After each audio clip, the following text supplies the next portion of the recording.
Olá, queridos, que a graça e a paz seja sobre a sua vida, seja sobre toda a sua família.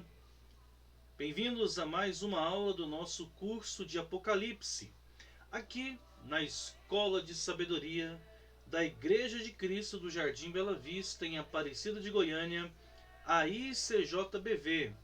Quando falamos a Escola de Sabedoria, é a nossa escola dominical, 9 horas da manhã aos domingos, em virtude do decreto de isolamento social, estamos aqui online. Pois bem, queridos, você está entrando aqui comigo na segunda aula, no terceiro vídeo, e faço uma ressalva para você.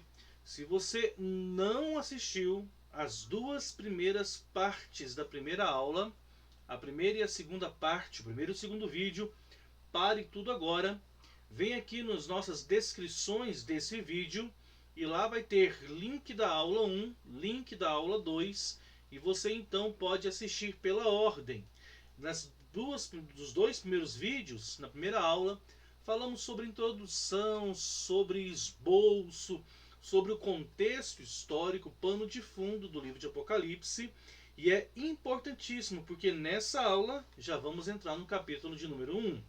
Outra coisa, estamos criando um grupo VIP no WhatsApp, um grupo para dúvidas. E aí eu disse aos irmãos que a forma de tirar dúvidas serão duas. Você pode fazer um comentário nesse vídeo e eu irei responder lá no grupo do WhatsApp.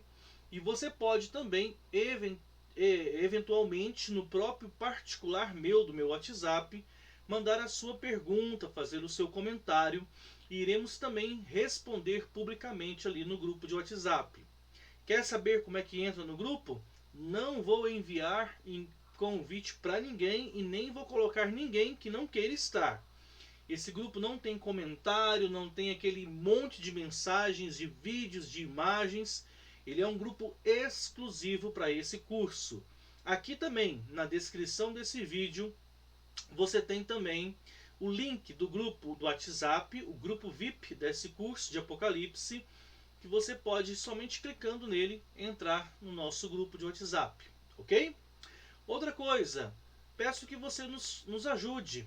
Como? Se você ainda não é inscrito neste canal, se inscreva aqui em algum lugar aqui embaixo, não deixe de clicar naquele sininho e compartilhe os vídeos do nosso curso, queridos, não tem restrição alguma. Pode compartilhar com quem você quiser. Ok? Estamos combinados? Vamos então para a nossa segunda aula, o nosso terceiro vídeo do nosso curso. Peço que você pegue aí o seu papel, o seu caderno de anotações, não deixe de estar com a sua caneta e qualquer que seja a dúvida, você pode comentar o vídeo ou mandar lá no grupo de WhatsApp. Combinados? Vamos então para a aula. Vamos trocar aqui a nossa tela. Maravilha!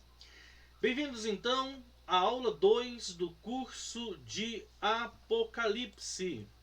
Nós vamos aqui tratar alguns assuntos, lembrando que eu não vou ficar recapitulando as aulas, até porque elas estão disponíveis em vídeo para você aí no YouTube, tá bom? Aula 1, parte 1 e aula 1, parte 2. Então nós damos início agora à aula número 2. Primeira coisa que eu quero compartilhar com vocês é que o livro de Gênesis, de Apocalipse, perdão, ele é ao completar de uma história que se iniciou lá no livro de Gênesis. Então nós entendemos que há um gancho aberto e que ele se fecha em Apocalipse, dando um sentido de completude. Por isso que nós falamos que Gênesis e Apocalipse existem relatos complementares desses livros, né? É importante então que aquele que fizer uma leitura solta do livro de Apocalipse e eventualmente ele nunca tiver tido o contato da leitura do livro de Gênesis, ou alguém que tenha explicado ou ministrado no livro de Gênesis na vida dele, certamente ele terá muita dificuldade. Mas vamos observar algumas questões relacionadas ao livro de Gênesis para vocês verem como nós falamos que Gênesis e Apocalipse eles são relatos complementares, eles se completam um ao outro nesse sentido, ok? Vamos lá? Primeira parte do livro de Gênesis. Primeiro tópico. No livro de Gênesis mostra a criação dos céus e da terra. No capítulo 1 e 2, quando você vê 1-2, está dizendo do capítulo 1 ao capítulo 2, tá? Não é 1 verso 2. Então você vê algumas narrações que Deus ele é o criador dos céus e da terra. Segundo o relato de Gênesis, existem alguns tipos de céus e alguns tipos de terra, segundo a tradução brasileira. A mais conhecida, a tradução de João Ferreira de Almeida. Então há os céus, que é o universo, o espaço sideral, aonde é também criado os luminares, as estrelas, as constelações, e ao céu, que é o firmamento que os nossos olhos contemplam. Há também a terra, que é o próprio elemento terra, e há a terra, o planeta, né? O planeta que foi criado, ok? Então, no livro de Gênesis mostra o relato da criação. Mostra também o primeiro Adão. Alguns que são novos na fé, quando eu falo o primeiro Adão, vão se perguntar: existe mais de um Adão na Bíblia, segundo o relato adâmico? O primeiro homem, a primeira criatura, o primeiro ser humano criado? Não. Adão, além de ser o nome e a representação de uma pessoa, ele é também a representação de um tipo de ser humano. Então, quando fala que Deus criou o primeiro Adão, Deus criou o primeiro homem, um tipo representativo de toda a humanidade. E há, segundo o relato do Novo Testamento, Cristo se apresentando como um segundo tipo de Adão, como um segundo tipo de representação, não de toda a humanidade, mas de todo aquele que nele crer. Então, em Gênesis nos é apresentado o primeiro Adão, e ele reina sobre a terra. Segundo o relato do capítulo 1, verso 26, diz assim, deixa eu achar aqui, verso 26. Deus diz para Adão: então disse Deus, façamos o homem à nossa imagem, conforme a nossa semelhança, domine ele. Quando fala-se domine ele, o hebraico ele está dizendo, na verdade, dominem eles, né? Não só o homem, mas há esse entendimento do original hebraico que dá a definição de um plural. Pode ser aqui tanto quanto o homem e a mulher, como a raça humana. Domine eles sobre peixes do mar, sobre as aves do céu, sobre os grandes animais da terra, sobre todos os pequenos animais que se movem rente o chão. Então Deus criou os céus e a terra. Segundo ponto, Deus criou Adão e deu a ele uma posição de governo diante desse novo mundo. Terceiro, há a criação da noite, que é o tempo, né? A questão dos luminares, o grande para governar o dia, o menor para governar a noite, e também dos mares. Mostra como Deus criando também esses elementos, não apenas esses elementos que definem época, tempo, estações, mas também como Deus criando cada detalhe dentro da criação. É isso que você vê no verso de número 5 do capítulo de número 1, quando diz assim: e depois disse Deus, verso 5, haja entre as águas um firmamento que separe águas de águas. Então Deus chamou o firmamento de baixo de mar. O que quer dizer isso? Quer dizer que no início o nosso mundo ele era um grande vapor de água, né, informe. E disse Deus, então imagina um grande vapor de água, e disse Deus que havia separação entre águas e águas. As águas de cima Deus chamou de firmamento, e as águas de baixo Deus chamou de mares. Interessante, né? Quando ele diz aqui, olha, verso de número 9, Ajuntem-se num só lugar as águas debaixo da terra e apareça a porção seca. Diz que a parte seca chamou de terra e diz que o conjunto de águas que ali circunvizinhavam a terra ele chamou de mar. Deus criou os mares. Verso de número 10. Deus criou os mares. Deus cria a criação da noite. Queridos, é tremendo você ver a ação de Deus na criação. A partir do capítulo 2, a partir do capítulo 2 do livro de Gênesis, nós vemos também Deus criando uma noiva, uma mulher para Adão. E nós vemos no relato que em cada parte da criação diz Deus que tudo era muito bom. Porém, quando Deus olha para Adão e vê Adão sozinho, enxerga Adão, Deus diz: não é bom que o homem esteja só. Deus então decide criar, e esse relato está no capítulo 2 de Gênesis. A partir do verso 18 e 25, você consegue então contemplar esse relato da criação do homem, da mulher, da noiva para Adão.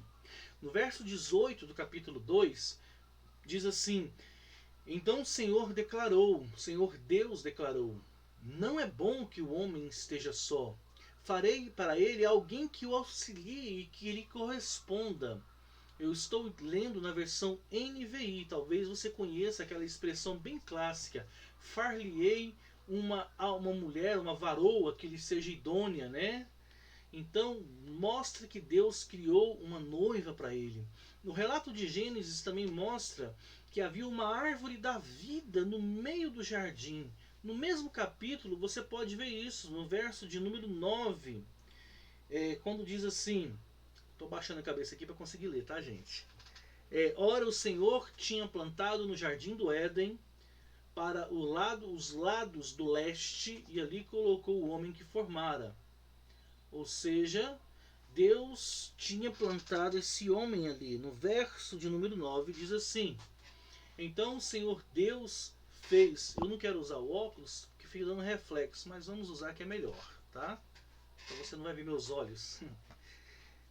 Verso de número 9: então o Senhor fez nascer do solo todo tipo de árvore agradáveis aos olhos e boas para o alimento, e no meio do jardim estava a árvore da vida. Então Deus criou a árvore da vida. Também no relato de Gênesis, nós vemos também a morte por causa do pecado, fruto da desobediência. No capítulo 3 narra a queda do homem, versos de número 14. Então o Senhor declarou à serpente: uma vez que você fez isso, maldita é você dentre todos os rebanhos domésticos e de todos os animais selváticos. A maldição de Deus sobre a serpente por ter enganado Eva. Verso 17. Então ao homem declarou: visto que você deu ouvidos à sua mulher e comeu do fruto da árvore do qual ordenei que você não comesse, maldita é a terra por tua causa. A maldição de Deus sobre o homem por causa do pecado. Verso de número 19. Com o suor do seu rosto você comerá o seu pão, até que a volte à terra, visto que dela foi tirado, porque você é pó, e ao pó voltará. Ou seja, por causa do pecado, a morte habitou novamente. A morte habitou, não novamente, reitero, a morte habitou no nosso meio. Sétimo, mostra aqui também no livro de Gênesis o relato do conflito entre o homem, a criação de Deus, e Satanás. E isso pode ser visto no verso de número 15 do capítulo 3, quando diz assim, olha, quando Deus fala para a serpente: porém inimizade entre você e a mulher, entre a tua descendência e o descendente dela. Paulo ele faz uma interpretação, uma hermenêutica perfeita, que ele não está falando sobre as suas descendências, mas como o descendente da mulher, ou no singular, fazendo uma clara referência a Cristo Jesus. Né? Nós vemos também o homem afastado da face de Deus. Tudo isso no livro de Gênesis, capítulo 3, verso 23. Por isso o Senhor Deus o mandou embora do jardim do Éden, para cultivar o solo do qual fora tirado. Podemos ver isso também no capítulo 4 do livro de Gênesis, no verso 16, que diz assim: Então Caim afastou-se da presença do Senhor e foi viver na terra de Nod, né? Ou seja, Nod significa peregrinação, ou seja, Caim ele se afastou da presença de Deus e foi vivendo uma terra peregrina, foi viver de uma forma errante. Importante entendermos a respeito disso, tá, queridos irmãos? Porque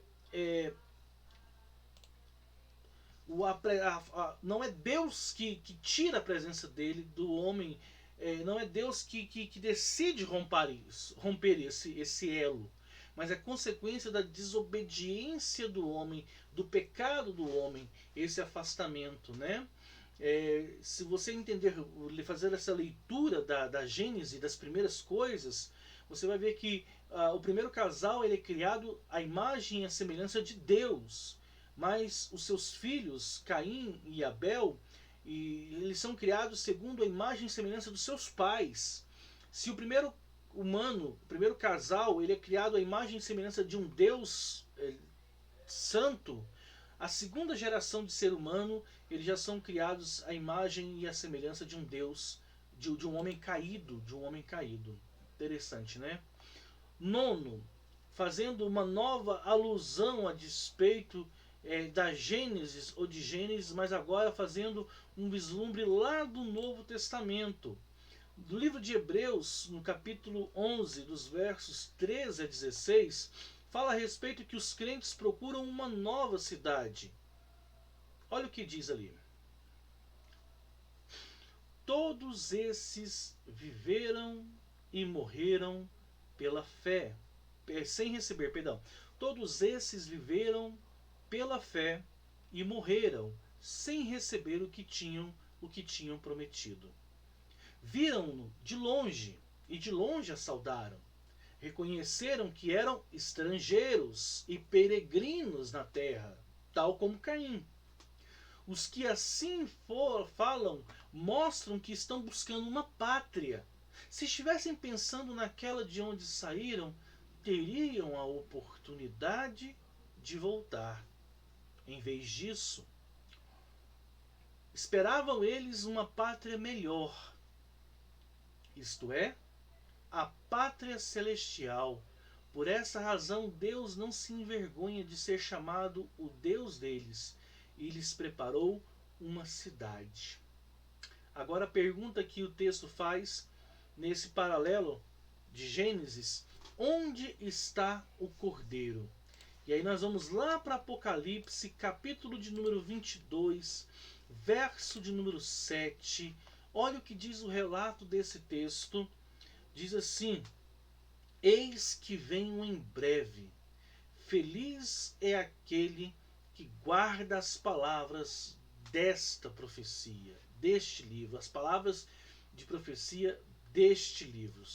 E o que é? Essa é a fala do Cristo, do Cordeiro. E qual que é a fala da serpente, do inimigo? É o que está lá relatado como Satanás sendo aquele que profere mentira, né? Ele é aquele que mente desde o princípio. Desde o princípio. Satanás, ele profere mentiras desde sempre, desde o princípio. Ele é aquele que profere mentiras. Nós precisamos então atentar para as palavras de Cristo. Cristo, ele é o nosso Cordeiro Pascual. Ele é o nosso Cordeiro que cuida de cada um de nós, que zela por cada um de nós, que está nos preparando uma nova cidade. Cristo está nos preparando um novo lugar. Cristo está nos preparando uma nova morada. Vamos ver o paralelo, o relato de Apocalipse. Dos capítulos 21 até o capítulo 22 de Apocalipse, ele vai narrar sobre a criação do novo céus e da nova terra. Lembrando que aquela primeira criação do jardim do Éden, aquela terra que foi criada, Aquela terra que foi entregue ao homem por causa do pecado, ele se tornou uma terra maldita. Já o traço do paralelo do texto de Apocalipse, nós vemos uma diferença. Nos capítulos 21 e 22 mostra sobre essa nova morada. Aqui mostra que o segundo Adão, ou o último Adão, ele reina em glória. É o que está no capítulo 21, verso 5 do livro de Apocalipse, que narra: aquele que estava sentado no trono disse: eu estou fazendo nova todas as coisas. E acrescentou: escreva isto, pois essas palavras são verdadeiras e dignas de confiança. Terceiro ponto nesse paralelo de Apocalipse: não há mais morte nem dor. Perdão pelos foguetes, tá? Então, aonde você está vendo aí mar, por favor, dor. Veja o que está ali em capítulo 21, verso 1. Então vi novos céus e nova terra, pois o primeiro céu, mar, tá? Confundi. Porque o primeiro céu e a primeira terra tinham passado e o mar já não existia. Ou seja, é um lugar onde não precisa desse ciclo, tá? A hora que eu estou gravando esse vídeo é a hora dos foguetórios segundo a tradição católica de Santo Antônio. Vai ficar registrado aqui para a posteridade. Mas vamos lá. Esse ambiente é bem informal e ao mesmo tempo muito bom para aprendizado, tá? Quarta parte diz assim: a noiva preparada para Cristo. Há uma noiva preparada para Cristo. Capítulo de número 19. Quando você vê aí 7SS, quer dizer que é do verso 7 e subsequentes.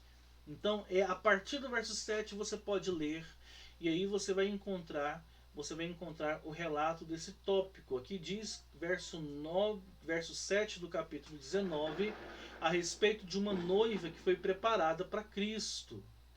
O que diz lá no texto? Regozijemo-nos, vamos alegrar-nos e dar-lhe glória, pois chegou a hora do casamento do Cordeiro, e a sua noiva já se aprontou. É interessante você olhar por essa perspectiva, porque Deus, quando nós falamos sobre a importância da família, a importância da união entre o homem e uma mulher, como isso à luz das Escrituras é algo sagrado, como isso à luz das Escrituras é algo santo e que Deus zela. A história da humanidade, ela começa com a união de um homem e de uma mulher, Adão e Eva, e a história da humanidade, desse mundo que nós vivemos, ela vai culminar com o casamento, né, de uma representação de um homem, que é Cristo, e de uma mulher, que é aqui a igreja. Então, essas bodas do Cordeiro, o casamento de Jesus com a sua noiva, quando ele a recebe santa, pura, para constituir com ela uma unidade familiar que vai viver para todo sempre, é algo, analogicamente falando, lindo e que nós devemos levar para nossas vidas, tá? Há também aqui no relato de Apocalipse a mesma árvore da vida, ora vista lá na criação de Gênesis. Aqui novamente nós vemos a presença dela, capítulo 22, verso 2. No meio da rua principal da cidade, de cada lado do rio, estava a árvore da vida, que frutifica 12 vezes por ano, uma por mês. As folhas da árvore servem para a cura das nações. Olha que coisa tremenda. Você vê que então há algumas questões, sejam elas simbólicas, sejam elas algo relato, né? Algum relato real, elas se abrem em Gênesis e nós vemos a sua completude. A árvore da vida de Gênesis está aqui em Apocalipse, né? Aqueles que foram dispersos ao mundo, vivendo como peregrinos, como errantes, aqui agora eles não precisam mais viver dessa forma, porque eles não foram mais lançados fora da presença de Deus. Agora eles são tragos para perto de Deus como uma nova família, né? Não são mais estranhos, não são mais dispersos, não são mais peregrinos. Eles têm agora uma pátria, um local para chamar de casa, de morada, que também é relatado como sendo descanso. Então, também diz que lá no Gênesis você vê que o relato da criação ela termina com uma maldição. Maldita é a terra, maldita é você, serpente, maldito é o homem. E aqui nós vemos o findar dessas maldições. Capítulo 22 do livro de Apocalipse, verso 3, fala assim, ó: já não haverá maldição nenhuma, nenhuma. O trono de Deus e do Cordeiro estará na cidade, e os seus servos o servirão. A presença de Deus, ela extingue toda maldição. É um dos elementos que nós refutamos essa ideia de maldição hereditária, né? Essa perpetuação. Quando fala que Cristo levou sobre si os nossos pecados, as nossas dores e toda a maldição que estava sobre as nossas vidas, isso nos mostra um sacrifício pleno. Então nós precisamos entender. Mostra também no livro de Apocalipse a condenação final de Satanás. Segundo o relato de 1 João, ele é a antiga serpente que mente desde o princípio. E nós vemos ele então ali intentando sobre a mulher, intentando sobre Adão. E nós vemos ao longo da história bíblica, da narrativa bíblica, Satanás ele agindo de várias formas. E aqui nós vemos o julgamento final, a condenação final do diabo. Só que pela perspectiva humana, isso ainda irá acontecer. João viu pela perspectiva de Deus como algo já acontecido. Isso deve entrar no nosso coração com muita esperança e com muita alegria. Capítulo 20 do livro de Apocalipse, verso de número 10, diz assim: o diabo que as enganava foi lançado no lago de fogo que arde com enxofre, onde já haviam sido lançados as bestas e o falso profeta. Eles serão atormentados dia e noite para todo sempre. Posteriormente vamos falar sobre essa questão da pessoa do diabo, da besta, do falso profeta. Vamos falar sobre a tríade satânica, né? A trindade satânica, que é essas representações que são personificações totalmente distintas, mas isso nós vamos passo a passo, capítulo por capítulo, entrar, tá? Também diz que os homens irão ver a face do Cordeiro em glória. Queridos, isso é algo profético e tremendo, porque Paulo ele fala em um dos seus escritos que a criação ela geme, né? Porque esse corpo ele é um corpo que sofre, limitado, falível, mas aquilo que é mortal será revestido da imortalidade. Então nós o veremos como ele é e seremos conhecidos como nós somos. Então aquilo que eu e vocês enxergam no espelho, isso não reflete a nossa essência de quem nós somos diante de Deus. Mas isso é uma outra palavra para um outro momento. Só fica aqui um gostinho para você. Porque está dizendo que nós iremos vê-lo como realmente ele o é. Diz assim, olha, verso 4 do capítulo 22. Eles verão a sua face, e o seu nome estará na testa deles. Quando fala a respeito, pode ser que acabe a luz, teve um sinal aqui de transformador, mas vamos continuar gravando. Está dizendo aqui que essa questão do sinal, do nome na testa, né? Não imagine uma tatuagem, mas nós estamos falando de selo de propriedade. Nós vamos falar sobre essa questão da simbologia de Apocalipse posteriormente, tá bom?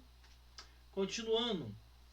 9º ponto, a cidade santa ela é apresentada em glória, gloriosa. Capítulo 21, verso 10, diz assim: ele me levou no espírito a um grande e alto monte, mostrou-me a cidade santa, Jerusalém.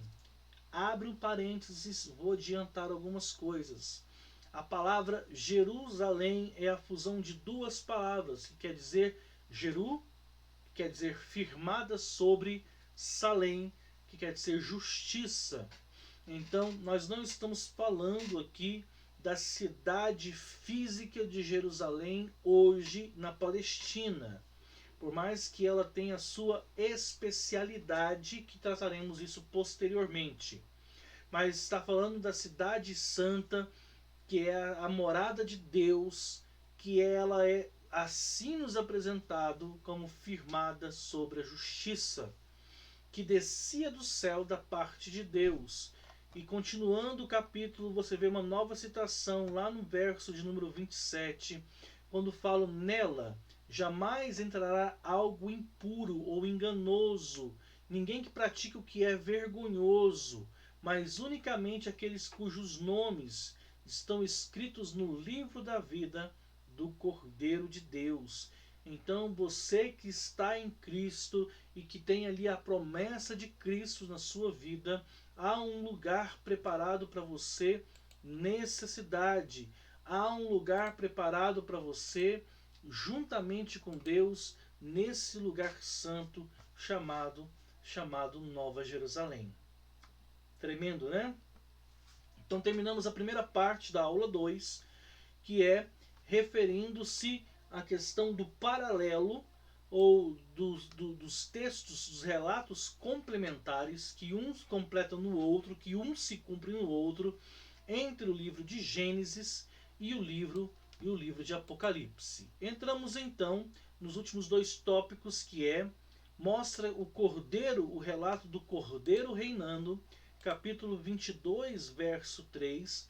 Lá nós vemos a representação da humanidade sendo humilhada na queda para o inimigo, e aqui nós vemos Cristo restaurando o domínio, o poder que foi dado ao homem lá em Gênesis. Então ele abre em Gênesis e ele fecha em Apocalipse, dando esse sentido de completude ou complementar. Capítulo 22, verso 3: já não haverá maldição nenhuma, o trono de Deus e o do Cordeiro estará na cidade. Ou seja, há um trono, há alguém assentado no trono.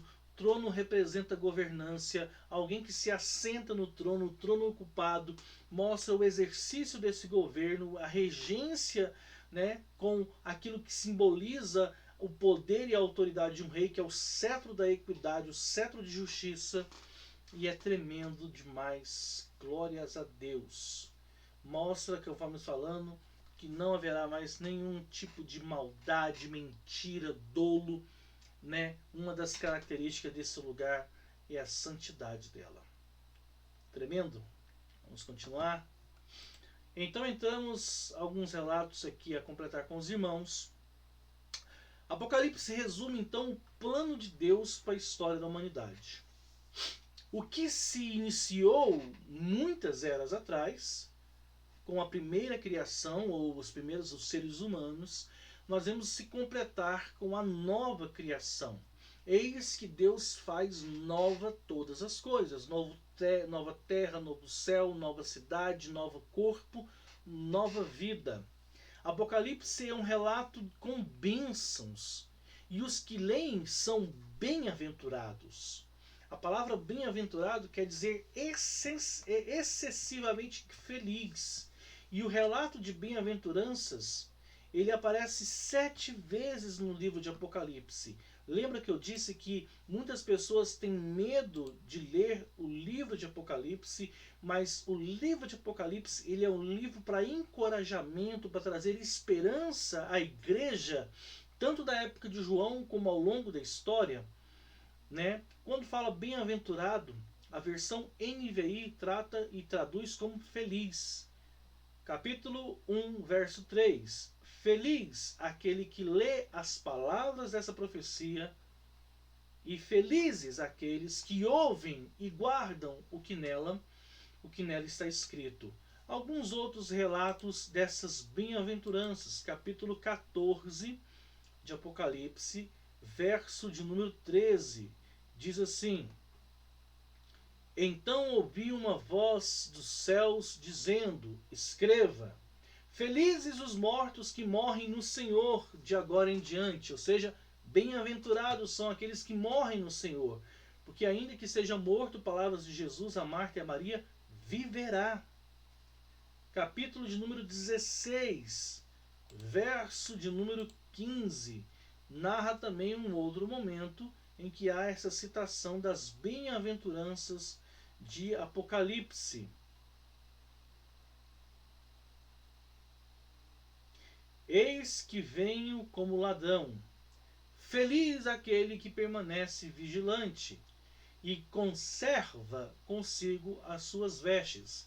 Abra um parêntese, alguns pregadores fazem de forma bastante equívoca a analogia das passagens que Jesus diz que virá como ladrão, que ele vai surrupiar. Eles trazem a característica do ladrão de Jesus fala como aquele que rouba, como aquele que rompe, como aquele que toma. Mas quando Jesus associa a sua vinda a este mundo, ou a sua volta a este mundo, ou ao dia do juízo como ladrão, é que ninguém espera o ladrão vir. Ele vem de sobressalto, ele vem sem avisar. Então é nesse ponto específico que Jesus está falando que ele viria como ladrão, e não há margem para nenhum outro tipo de tentativa de interpretação de uma outra forma. Quando Cristo fala que virá como ladrão, é somente e tão somente na forma repentina que muitas vezes um ladrão assalta sem que ninguém espera. E assim sucessivamente, pegam as referências aí nos seus estudos complementares. Você pode então abordar capítulo 16, verso 15, acabamos de ler, capítulo 19, verso 9, capítulo 20, verso 6, capítulo 22, verso 7 e verso 14. E assim seguimos então no estudo. Tá? Esse relato mostra-nos que a história é a história de Deus. Eu adoro essa expressão. Tá? Que os assuntos do homem estão nas mãos vitoriosas de Cristo.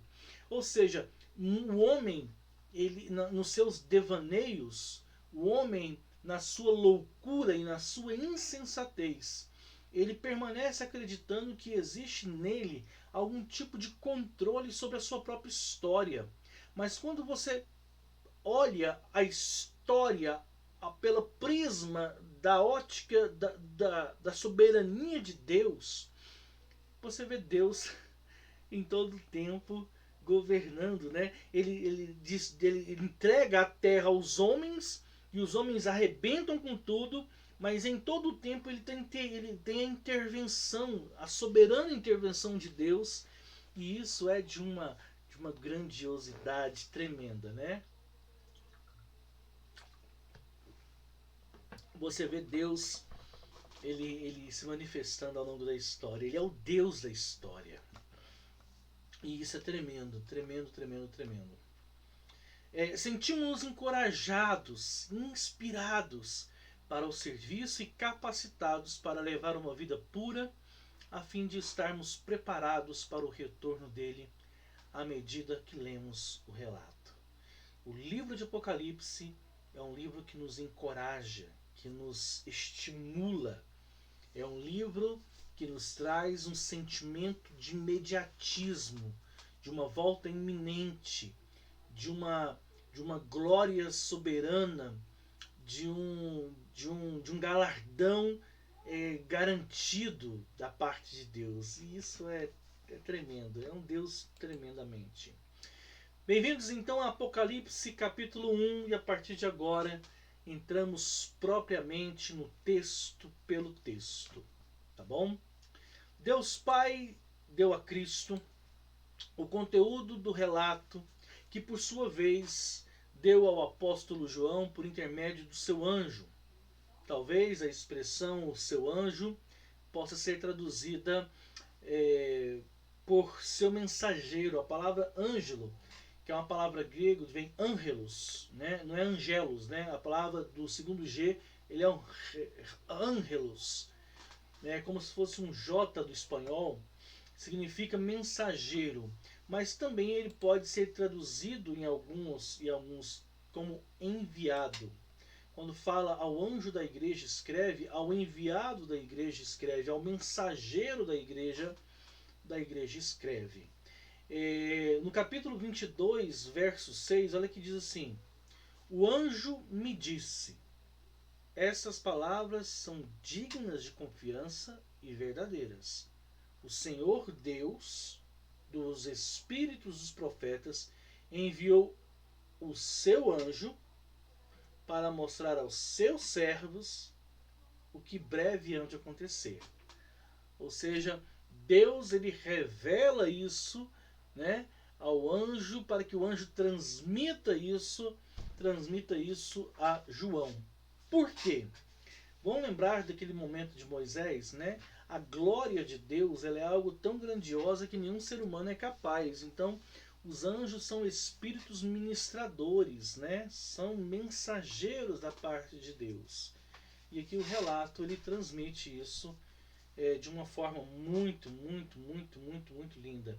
No verso 16 do capítulo 22 diz assim: ouça bem, eu, Jesus, enviei o meu anjo para dar a vocês este testemunho concernente às igrejas. Eu sou a raiz e o descendente de Davi e a resplandecente estrela da manhã. O verbo notificar indica que o relato dos sinais e símbolos para transmitir verdades espirituais. Na verdade, o conteúdo do relato estendeu-se diante dos olhos de João. Finalmente, ele estava na ilha chamada Patmos. Então vamos entender aqui aquilo que eu falei para vocês a respeito da perspectiva humana e a perspectiva divina. Aquilo que para nós irá acontecer e aquilo que da parte de Deus já aconteceu. Diz aqui, olha, que aonde João estava, capítulo 1, verso de número 9, diz assim um relato: eu, João, irmão e companheiro de vocês no sofrimento, no reino e na perseverança em Jesus, estava na ilha de Patmos por causa da palavra de Deus e do testemunho de Jesus. Então João estava fisicamente na ilha chamada Patmos. Porém, Deus transportou João ao céu, seja isso no corpo ou espiritualmente ou em sonho. Não há aqui até então a clareza dessa revelação. Mas no capítulo de número 4, diz assim, no capítulo 4, verso de número 1, olha o que está escrito: depois dessas coisas, olhei e diante de mim estava uma porta aberta no céu. A voz que eu tinha ouvido no princípio falando comigo com trombeta disse: suba para cá e mostrarei a você o que deve acontecer depois dessas coisas. Hoje tem um bando de gente nó cega, picareta, sem vergonha, profeta de Baal, que diz que teve revelação de céu, de inferno e o diabo a quarto. Irmãos, fuja disso, tá bom? Fuja disso, fuja disso. Jesus nos exortou que nos últimos dias apareceriam esses tipos de pessoas falando em nome de Deus. Aqui diz que João ele é chamado a ter uma visão desde o céu. Então Deus ele está na ilha chamada Patmos, ele é transportado ao céu, não sabe se fisicamente, como uma trasladação, não sabe se é um espírito dele que vai, a sua alma, não sabe se é uma visão, apenas algo que os seus olhos viram, não sabe se é um sonho, não sabe se é uma imagem. Diz assim, sobe para cá, e o texto fica nisso. Depois vamos abordar outras partes, tá? No capítulo 17, nesse relato, diz assim, olha: então o anjo me levou no espírito, aqui já diz que é uma revelação espiritual, que não é o corpo dele que está indo, para um deserto. E ali eu vi uma mulher montada numa besta vermelha. Então, e há uma montanha, como nós lemos lá no capítulo 21, quando ele é levado sobre o monte e ele vê a Nova Jerusalém. Então, fisicamente, ele está numa ilha, mas espiritualmente ele é levado aos céus, ele é levado ao deserto, ele é levado a um monte com um único propósito, e esse propósito é de testemunhar os eventos que ele estava vendo como acontecendo, para que houvesse o registro disso e ele entregasse isso para a igreja, e com um único propósito de edificar, de fortalecer, de encorajar, de trazer esperança e resignação diante das adversidades para a igreja. Tá bom? Há uma bênção para quem lê o relato em voz alta e para os que escutam com o coração atento. Contudo, o verso 3 indica que não devemos ler Apocalipse com curiosidade negligente. Devemos guardar as palavras. Devemos antes também obedecer e pôr elas em prática. Capítulo 1, verso 3. Feliz é aquele que lê as palavras desta profecia, e felizes aqueles que ouvem e guardam e o que nela está escrito, porque o tempo está próximo. Então há uma completude disso, né? Há algo a ser proposto que vai além de apenas ouvir. É ouvir, é considerar, é aplicar, é praticar, é viver, é transmitir todas as palavras da profecia. Continuando, as expressões próximo, nós acabamos de ler, verso de número 3. Porque o fim, o tempo está próximo. E em breve devem acontecer, que é o que está lá no verso de número 1, revelação de Jesus Cristo que deu aos seus servos, o que em breve há de acontecer. Essas duas expressões não significam que as profecias iriam ser cumpridas na época de João. Quando eu falo época de João, durante a vida de João ou durante os contemporâneos de João, entre o primeiro e o segundo século. Antes, elas indicam que o tempo passará quando elas forem cumpridas. Ou seja, hoje o nosso longânimo, o que é longanimidade? É a paciência de Deus, né? Espera a fim de dar uma chance para que todos os pecadores se arrependam. Todavia não haverá retardamento quando chegar o momento de aplicar esses julgamentos. Eu quero explicar isso para vocês. Talvez você pergunta, por que Deus permite o sofrimento no mundo, né? Aonde está Deus? Deus não está vendo tudo isso. A razão pelo qual Deus permite, tolera, suporta toda maldade é por amor. Amor aos eleitos de Deus. E isso é algo muito simples. Por exemplo, Adão e Eva pecaram. Deus poderia ter matado aqueles dois ali naquele momento e tudo isso iria se findar e criar um novo casal, restartar a criação. Mas eu te pergunto, Deus matasse Adão e Eva, você e eu não estaríamos aqui. Quando Deus contempla o pecado de Adão e Eva, desde a criação, Deus contempla a eternidade como a única perspectiva de visão. Deus viu você lá. E por que Deus não destrói o mundo hoje? Porque ainda haverá aqueles que devem vir para Cristo, que é uma responsabilidade minha e sua como igreja, a chamada Grande Comissão, de anunciar a salvação em Cristo Jesus diante disso. E quando fala que isso vai acontecer, e quando começar a acontecer, isso não vai ter mais retorno. Segundo o relato de Romanos, você consegue contemplar que a misericórdia de Deus precede o seu juízo. Mas, quando o juízo de Deus ele é derramado, ele é sem misericórdia. É como um cálice em que a misericórdia de Deus a ira de Deus vai lentamente pingando dentro desse recipiente. A ira de Deus está enchendo o cálice da ira de Deus.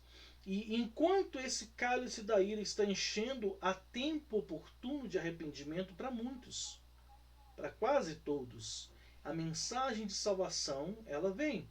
Mas haverá um momento em que o cálice da ira de Deus, em que o acúmulo do pecado e da iniquidade da humanidade vai subir de forma tão severa diante de Deus, que o cálice da ira vai transbordar. Quando o cálice da ira transbordar, aí o juízo de Deus é sem misericórdia.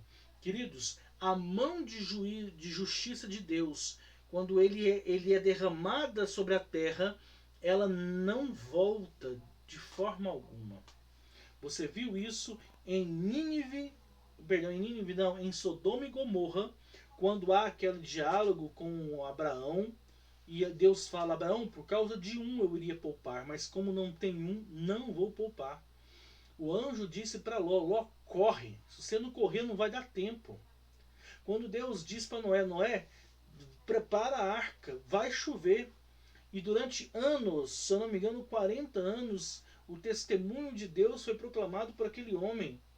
Mas quando choveu, foi sem misericórdia. Então a misericórdia foi assim durante 430 anos, o testemunho do povo de Deus às nações do antigo mundo. Mas quando Deus ele sai do Egito, há ainda um grande testemunho com o envio das 10 pragas, e ainda assim as nações não se voltaram e não se converteram a Deus.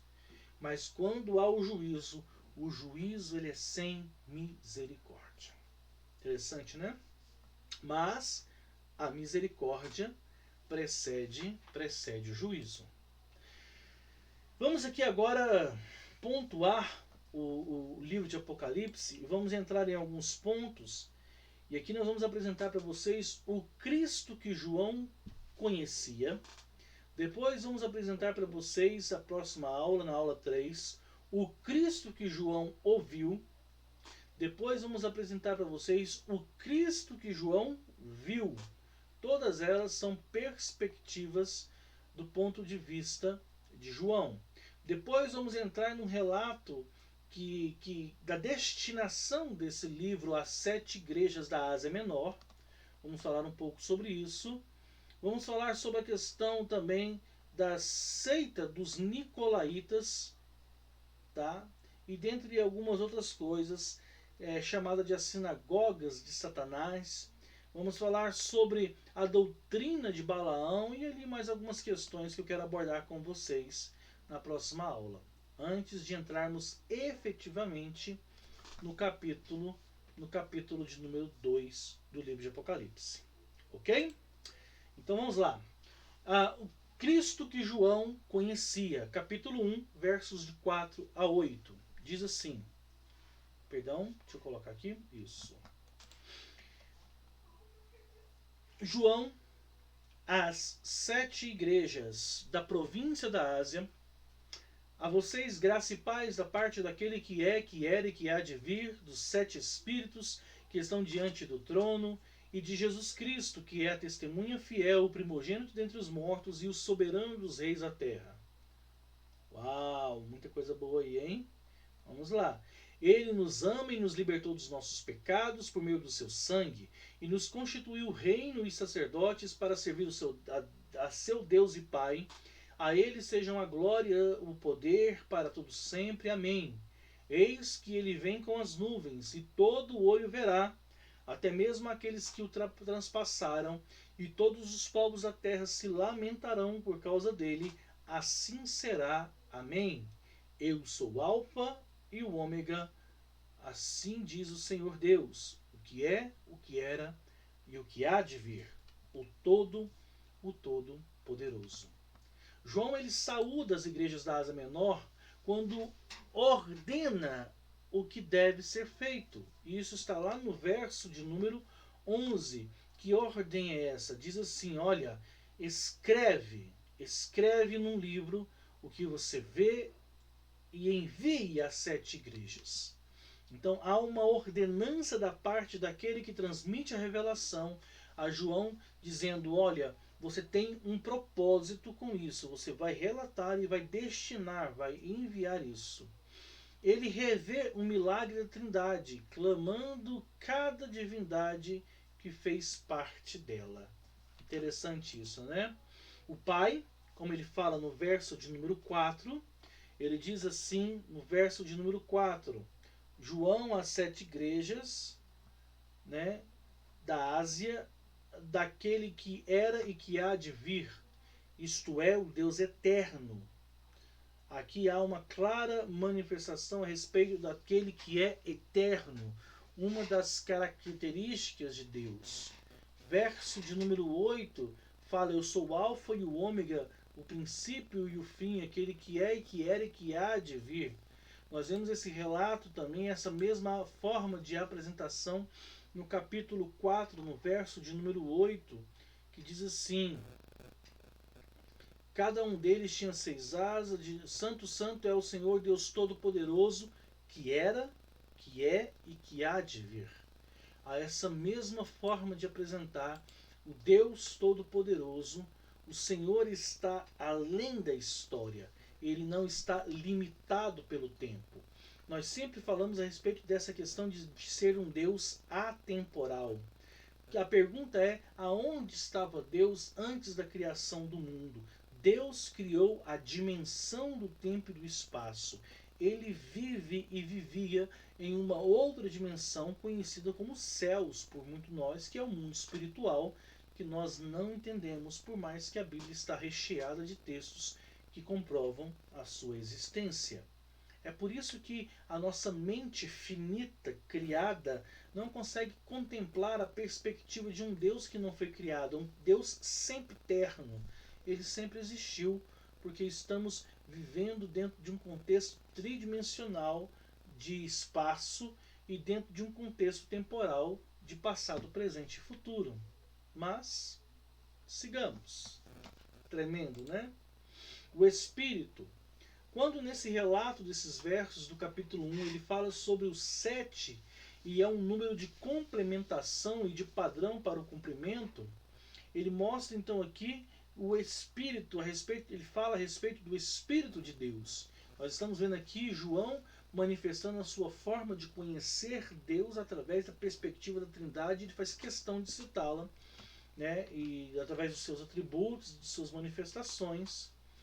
No capítulo 4 do livro de Apocalipse, em verso de número 5, ele diz assim: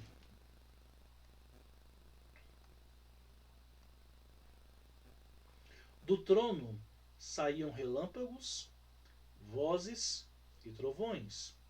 Diante deles estavam acesas 7 lâmpadas de fogo, que são os 7 Espíritos de Deus. Não está falando que o Espírito Santo são 7. Está falando não da quantidade de Espírito, mas aqui como sendo esse livro simbólico, e 7 como sendo esse número da perfeição, fala a respeito da manifestação como aquele espírito de plenitude que se manifesta de uma forma plena através das suas 7 formas, né? Aqui diz as tochas de fogo como representando os 7 espíritos. Já no capítulo 5 e 6, você pode ver depois, mostram como 7 olhos. Então, a forma do fogo, a forma de ver, mostra como a respeito dos atributos de Deus por meio do seu Espírito Santo. Cristo tem este espírito sétiplo, né? Não 7 espíritos, mas a plenitude do Espírito, a forma como o Espírito se manifesta. E a gente pode ver isso no capítulo 3, no verso de número 1, que diz assim: olha, ao anjo da igreja de Sardes escreve: estas são as palavras daquele que tem os 7 Espíritos de Deus e as 7 estrelas. Diz que habitou em Cristo Jesus toda a plenitude. E também ele nos apresenta o Filho, o Cristo, em sua pessoa trina, como sendo o profeta, fiel testemunha, como sendo o sacerdote, o primogênito dentre os mortos. Quando fala que Cristo ele é o primogênito, o primeiro dos que morrem, as primícias dos que morrem, não quer dizer que antes dele alguém não tinha morrido, porque morreu. E também não quer dizer que ele é o primeiro a ressuscitar, mas antes dele também houve vários que ressuscitassem. Ele mesmo ressuscitou Lázaro.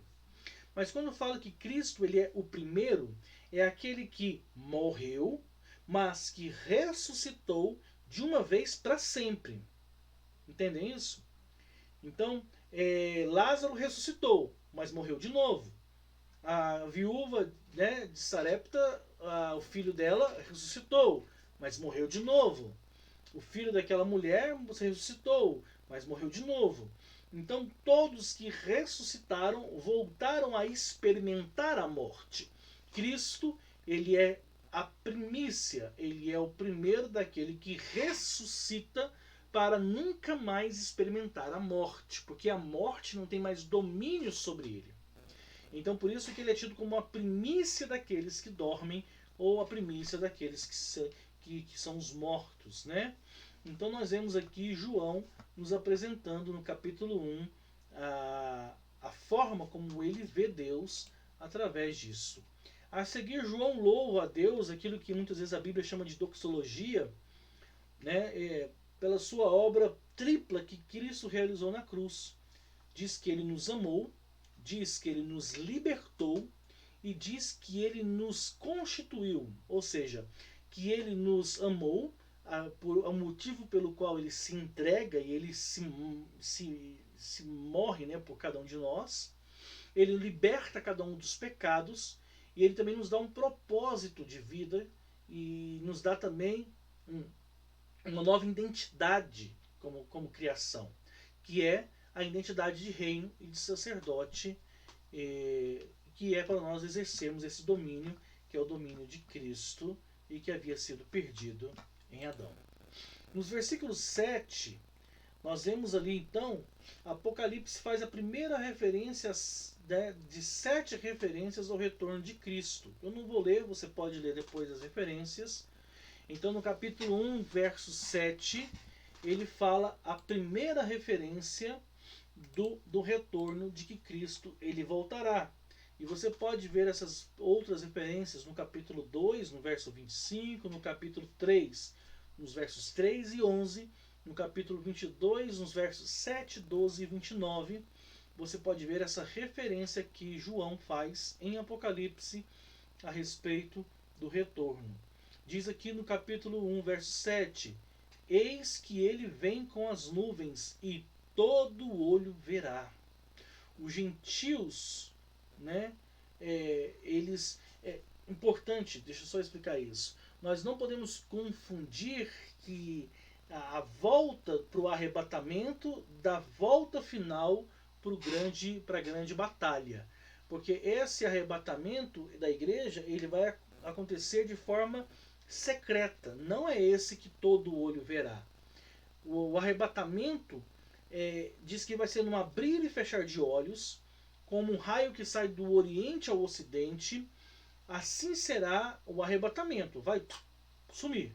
Mas diz que vai haver uma vinda, né? E essa vinda de Cristo, que é a vinda para a grande batalha, diz que essa vinda, que ele vai vir como aquele cavaleiro branco que saiu para vencer, essa todo olho verá, não importa se crente, se descrente, todo mundo será testemunha e eles vão prantear a vinda do Cordeiro, a vinda do Cordeiro. Os gentios prantearão Cristo, os judeus verão aquele quem transpassaram, segundo profetizado em Zacarias. E você pode ver isso também no relato da sua crucificação.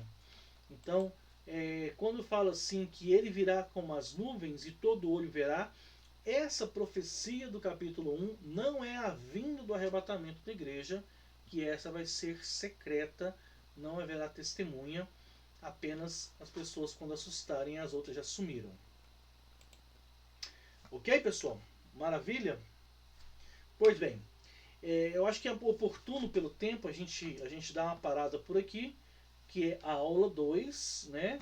A primeira parte, nós já estamos aí com exatos uma hora de curso, tirando aquele parte dos recados, que é a nossa proposta. Nós vimos hoje, então, um paralelo, nós chamamos de complementação entre o texto de Gênesis e Apocalipse, e nós entramos e emergimos então agora no capítulo 1, e estamos vendo a forma como João aborda, como João nos apresenta, como João enxerga, e assim vamos na próxima semana, assim com fé em Deus, completar esse estudo. Maravilha? Deixa eu voltar para cá, para nossa câmera, para a gente bater um papo. Isso aí, pessoal, muito obrigado. Obrigado pela paciência. Não é fácil ficar aí 1 hora ouvindo, mas nós tínhamos esse propósito de trazer para vocês um conteúdo relevante e um curso, nem um curso, né, uma faculdade de Apocalipse, com vertentes apenas teológicas. Queremos abordar o texto, e essa é a nossa proposta, mas queremos dar para você uma base, e a partir do capítulo 4 em diante é que a gente entra, do capítulo 6 em diante, é que a gente entra nessas partes que são as maiores dúvidas a respeito de arrebatamento, a respeito de milênio, a respeito de vinda de Cristo, a respeito de besta, a respeito de marca da besta, a respeito de anticristo, a respeito de um monte de situações que as pessoas hoje, até mesmo em virtude da pandemia, estão bem solistas, mas eu quero aqui caminhar com vocês bem paulatinamente, e eu peço o apoio, a interação de vocês quanto a isso. Não esqueçam de dar um recado, mandar um oi aqui no vídeo, mandar aquele abraço, fazer aquela pergunta que vocês têm, mas agora a gente entrou no texto mesmo, capítulo 1, então podem mandar toda e qualquer pergunta, iremos responder lá no nosso grupo de WhatsApp, ok? Que Deus abençoe cada um de vocês, não se esqueçam de inscrever no nosso canal e de compartilhar aí nas suas mídias. Aqui é o pastor Ale Rocha, aqui essa é a nossa escola de sabedoria, a escola dominical, aqui da Igreja de Cristo do Jardim Bela Vista, e esse é o nosso curso de Apocalipse, terceira aula, segunda aula, terceiro vídeo. Deus te abençoe, em nome do Senhor Jesus, e até a próxima.